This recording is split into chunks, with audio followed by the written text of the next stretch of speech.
সাবধানে সাবধানে। মহারাজ, বিজ্ঞানী যাচ্ছে।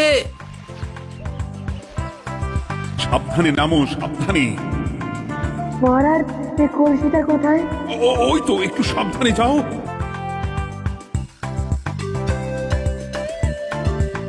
বিজ্ঞানী, কলসির দেখা পেয়েছো? পেয়েছি পেয়েছি পেয়েছি। এবারে কলসিটাকে ভালো করে জল দিয়ে ধুয়ে দাও। কলসির আলোয় সুড়ঙ্গ আলোকিত গোপাল। এরপর কি? ভালো করে দেখুন মহারাজ, কোথাও ঘন্টা দেখতে পাচ্ছেন কিনা। ঘন্টা? একটা তো নয়, সার সার ঘন্টা, অনেকগুলো ঘন্টা। সাবধান, ঘন্টায় হাত দেবেন না, শুধু দেখুন।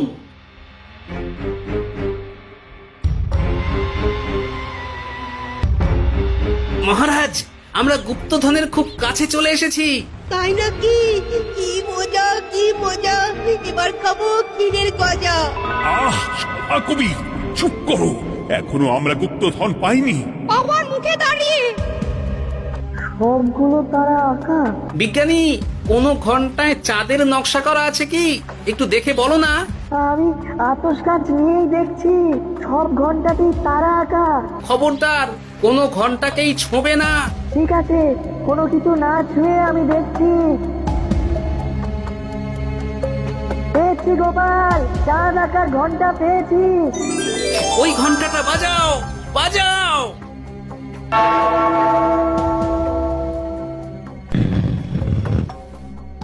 গুপ্তধন পেয়েছেন মহারাজ?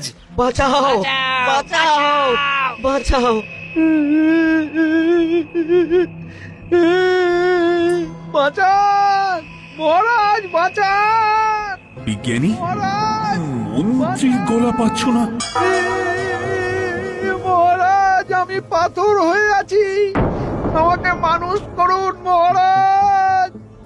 তুমি তো মানুষই ছিলে, হঠাৎ করে পাথর হলি কেন? মহারাজ, গুপ্তধন পেয়েছেন? পেয়েছি, তার সাথে মন্ত্রীকেও পেয়েছি। মন্ত্রী এইখানে কোথাও পাথর হয়ে দাঁড়িয়ে আছে। দাঁড়ান মহারাজ, এবার আসছি। সাবধানে এসো। আমি ভেতরে যাচ্ছি, বুঝলে? যদি কোনো কারণে দেখো পাথরটা গুহার মুখটা আটকে দিয়েছে, অমনি তোমাদের কাজ হলো পাথরটাকে ছুঁয়ে ফেলা, বুঝলে?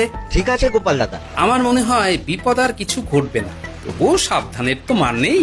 ঠিক আছে, তুমি নিশ্চিন্তে ভেতরে যাও। বাঁচাও, আমাদের বাঁচাও, আমাদের সবাইকে মানুষ করুন।